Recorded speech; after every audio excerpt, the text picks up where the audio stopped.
5 ऐसी solid tricks आपको बताएंगे जिनसे अपने आर्म्स का साइज आप सही में काफी तेजी से बढ़ा सकते हो। तो अगर आप अपने बाइसेप्स और ट्राइसेप्स का साइज बढ़ा पाते हो तो इससे आपके ओवरऑल आर्म्स का साइज बढ़ता है। पर सिर्फ बाइसेप्स और ट्राइसेप्स के लिए अच्छा वर्कआउट प्लान फॉलो करना ही काफी नहीं है, बल्कि किस तरह से आप आर्म्स का वर्कआउट फॉलो करते हो और वर्कआउट के साथ ही जो चीजें आप करते हो उससे ही ये तय होता है कि आप कितनी तेजी से अपने आर्म्स का साइज बढ़ा पाते हो। तो इसीलिए आज 5 ऐसी सॉलिड ट्रिक्स आपको बताएंगे जिन्हें फॉलो करके आप गारंटी से अपने आर्म्स का साइज तेजी से बढ़ा पाओगे और फुल मस्कुलर लुक अपने आर्म्स को दे पाओगे। तो ट्रिक नंबर 1 है स्टार्ट विद हैवीएस्ट एक्सरसाइजेज। तो आपको बाइसेप्स और ट्राइसेप्स की उन एक्सरसाइजेज को वर्कआउट करते हुए सबसे पहले करना है जो एक्सरसाइजेज सबसे ज्यादा मुश्किल और सबसे ज्यादा इफेक्टिव होती हैं। एग्जांपल के लिए बाइसेप्स वर्कआउट में सबसे पहले आप बारबेल बाइसेप्स कर्ल या फिर इजी बार बाइसेप्स कर्ल या फिर प्रीचर कर्ल एक्सरसाइज से शुरुआत कर सकते हैं। और ट्राइसेप्स के लिए पहले डिप्स या स्कल क्रशर या फिर ओवरहेड ट्राइसेप एक्सटेंशन से शुरुआत कर सकते हैं, क्योंकि ये आर्म्स की वो एक्सरसाइजेज हैं जिसमें काफी ज्यादा एनर्जी की जरूरत पड़ती है और इसमें आप काफी ज्यादा वजन उठा पाते हैं। इसीलिए आपको इन एक्सरसाइजेज को अपने वर्कआउट की शुरुआत में ही परफॉर्म करना चाहिए, क्योंकि ये इतनी ही ज्यादा इफेक्टिव भी होती हैं। और बाइसेप्स या ट्राइसेप्स की एक्सरसाइज के शुरुआत के सेट्स में वजन भी आपको बढ़ाना है।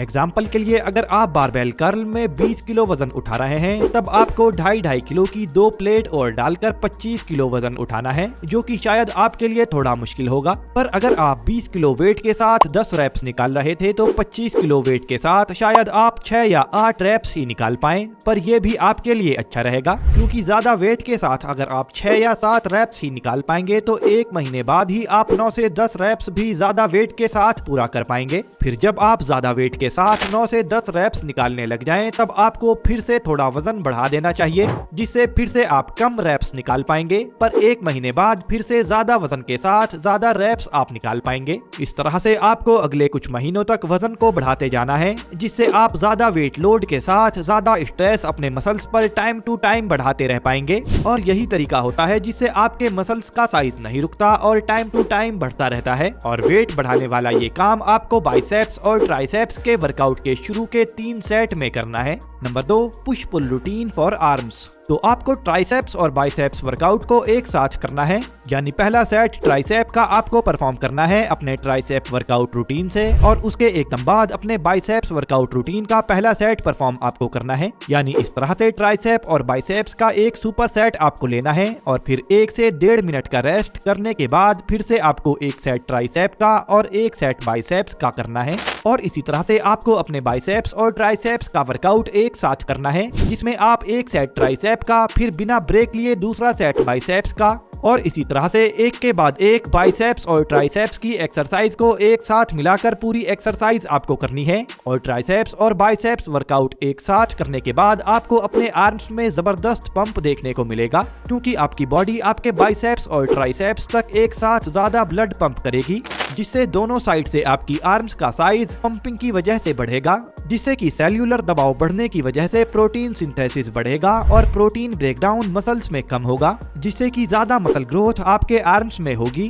और खासतौर से अगर आप थोड़े ज्यादा वेट के साथ ट्राइसेप और बाइसेप्स को एक साथ सुपर सेट वाले तरीके से परफॉर्म करोगे, साथ ही इस तरह से बाइसेप्स और ट्राइसेप्स को ट्रेन करने से आप जल्दी अपना वर्कआउट पूरा कर लोगे और इस तरह से आप हर महीने अपने आर्म्स को ज्यादा बार ट्रेन भी कर पाओगे, जो कि आपके आर्म्स का साइज बढ़ाने के लिए काफी जरूरी है। इसीलिए हमारी ट्रिक नंबर 3 है इंक्रीज ट्रेनिंग फ्रीक्वेंसी, यानी आपको अपने आर्म्स को महीने में ज्यादा बार ट्रेन करना है, क्योंकि हम में से ज्यादातर लोग आर्म्स का साइज बढ़ाना तो चाहते हैं पर हफ्ते में सिर्फ एक बार ही आर्म्स को ट्रेन करते हैं। और ये तरीका काम तो करता है पर इसमें ज्यादा टाइम लग जाता है। तो अगर आप एक bro training split routine follow कर रहे हैं, जिसमें हर दिन एक मसल ग्रुप को ही आप ट्रेन करते हो, तो इस तरह से हफ्ते में एक बार ही अपने आर्म्स को ट्रेन आप कर पाओगे। पर अगर आप एक पुश पुल रूटीन को फॉलो करते हैं तब आप हफ्ते में 2 बार अपने आर्म्स को अच्छे से ट्रेन कर पाओगे और रिकवर भी कर पाओगे। तो हफ्ते में 2 बार अपने आर्म्स को ट्रेन आपको करना है। और एक अच्छा पुश पुल रूटीन ये होगा कि आप मंडे को चेस्ट और बैक को ट्रेन करें, अगले दिन लेग्स को ट्रेन करें और आर्म्स को तीसरे दिन ट्रेन करें, जिसमें बाइसेप्स और ट्राइसेप्स को आप ट्रेन करेंगे, जैसे कि हमने आपको ऊपर सुपर सेट वाला तरीका बताया था।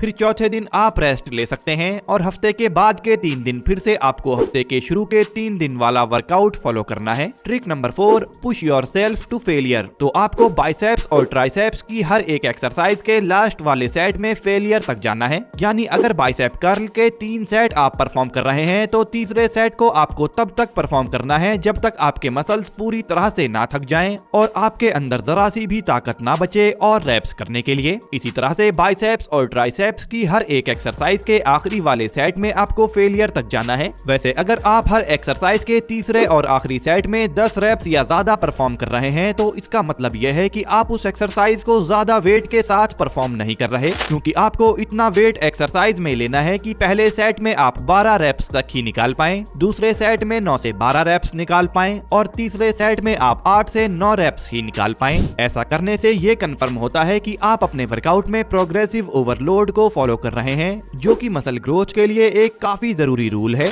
पर ध्यान रखना कि जब आप स्कल क्रशर जैसी एक्सरसाइज कर रहे हो तो आपके साथ आपका कोई पार्टनर होना चाहिए। अब जब आप बाइसेप्स और ट्राइसेप्स की वर्कआउट एक साथ कर रहे हो और जब आपकी बाइसेप्स और ट्राइसेप्स की आखिरी एक्सरसाइज हो, तब आपको लास्ट वाली ट्रिक को फॉलो करना है, जो कि है trick number 5, vary your rep ranges. तो ट्राइसेप्स और बाइसेप्स की पूरी वर्कआउट आपने हैवी वेट के साथ यानी 6 से 10 रैप्स या 12 रैप्स के साथ परफॉर्म करी है, जो कि बहुत अच्छा होता है आपके फास्ट ट्विच मसल फाइबर्स के लिए। और फास्ट ट्विच मसल फाइबर्स का एक्टिवेट होना मसल फाइबर्स और मसल ग्रोथ के लिए काफी जरूरी होता है। और slow twitch muscle fibres long duration endurance type activities में ज्यादा एक्टिवेट होते हैं। और स्लो ट्विच मसल फाइबर्स तब ज्यादा एक्टिवेट होते हैं जब आप किसी सेट में ज्यादा रैप्स करते हो। जैसे अगर 15 से 20 रैप्स किसी सेट में आप करते हो तब स्लो ट्विच मसल फाइबर्स ज्यादा एक्टिवेट होते हैं। और प्रॉपर मसल ग्रोथ करने के लिए स्लो ट्विच मसल फाइबर्स को एक्टिवेट करना भी काफी जरूरी होता है। तो इसीलिए ज्यादा रैप्स वाले सेट भी आपको अपने वर्कआउट प्लान में जरूर शामिल करने हैं। तो जैसे आप बाइसेप्स और ट्राइसेप्स वर्कआउट को बताए गए तरीके से एक साथ करोगे तो उसमें जो भी आपके बाइसेप और ट्राइसेप्स की आखिरी एक्सरसाइज होगी उसमें आपको पहला सेट हैवी वेट के साथ 6 से 10 रैप्स या 12 रैप्स का लेना है और उसके एकदम बाद दूसरा सेट आपको कम वेट के साथ ज्यादा रैप्स यानी 15 से 20 रैप्स वाला लेना है। एग्जाम्पल के लिए अगर आप अपने आखिरी सेट में केबल ट्राइसेप एक्सटेंशन ट्राई के लिए और स्टैंडिंग केबल कर्ल्स बाइसेप्स के लिए कर रहे हैं तो तब मान लो केबल ट्राइसेप एक्सटेंशन आप कर रहे हो तो पहले सेट में आपको इतना ज्यादा वेट लेना है कि आप 10 रैप से ज्यादा ना कर पाएं और पहला सेट पूरा करते ही आपको जल्दी से दूसरा सेट शुरू करना है और इस बार आपको वेट इतना कम लेना है कि जितने वेट के साथ आप 15 से 20 रैप्स दूसरे सेट में केबल ट्राइसेप एक्सटेंशन के कर पाओ। फिर 1 से 2 मिनट का रेस्ट आपको लेना है और फिर अगला सेट बाइसेप्स का आपको स्टैंडिंग केबल कर्ल का इसी तरह से करना है, यानी पहले सेट में इतना वजन लेना है कि 10 रैप्स ही आप निकाल पाएं और अगला सेट स्टैंडिंग केबल कर्ल का ही आपको इतने कम वेट से करना है जितने कम वेट के साथ आप 15 से 20 रैप्स निकाल पाओ। अब फिर से 1 से 2 मिनट रेस्ट लेकर आपको केबल ट्राइसेप एक्सटेंशन के 2 सेट यानी भारी वेट के साथ और हल्के वेट के साथ इसी तरह से करने हैं और फिर से 1 से 2 मिनट का रेस्ट लेकर फिर से स्टैंडिंग केबल कर्ल के 2 सेट हैवी वेट और लाइट वेट के साथ करने हैं। इस तरह से आपको 3 सेट ट्राइसेप के और 3 सेट बाइसेप्स के पूरे करने हैं और एक बार हैवी वेट और एक बार लाइट वेट लेकर आपका एक सेट पूरा होगा। और ध्यान रखना कि ये करना आसान नहीं होगा, पर अगर आप इस ट्रिक को भी फॉलो करते हो तो बेहतरीन पंप आपको सेम टाइम पर अपने आर्म्स में देखने को मिलेगा और आपके आर्म्स का साइज गारंटी के साथ बढ़ता हुआ आप देखोगे। वैसे फ्रेंड्स, अगर आप अपने घर से अपनी कंप्लीट बॉडी को मस्कुलर बनाना चाहते हो तो आप हमारा ये full body home workout programme join कर सकते हो, जिसमें बिना जिम इक्विपमेंट के कंप्लीट बॉडी को मस्कुलर बनाने के लिए बॉडी वेट एक्सरसाइजेज और वर्कआउट प्लान हमने आपको बताए हैं। इसके अलावा घर से बॉडी बनाने के लिए स्टेप बाय स्टेप गाइड हमने आपको किया है, जिसमें आपको वर्कआउट से पहले क्या खाना चाहिए, वर्कआउट के बाद क्या खाना चाहिए, फिटनेस गोल्स कैसे बनाने चाहिए, कैसे फिटनेस गोल्स को आप अचीव कर सकते हो, फैट लॉस फार्मूला कैसे काम करता है, मसल बिल्डिंग फार्मूला कैसे काम करता है। इस तरह की सभी जानकारी हमारे वर्कआउट प्रोग्राम में आपको वीडियो की फॉर्म में मिल जाएगी। तो वीडियो के डिस्क्रिप्शन बॉक्स में और कमेंट बॉक्स में इस प्रोग्राम को ज्वाइन करने का लिंक आपको मिल जाएगा। वैसे इन्फॉर्मेशन आपको कैसी लगी कमेंट करके जरूर बताना। Bye friends, take care.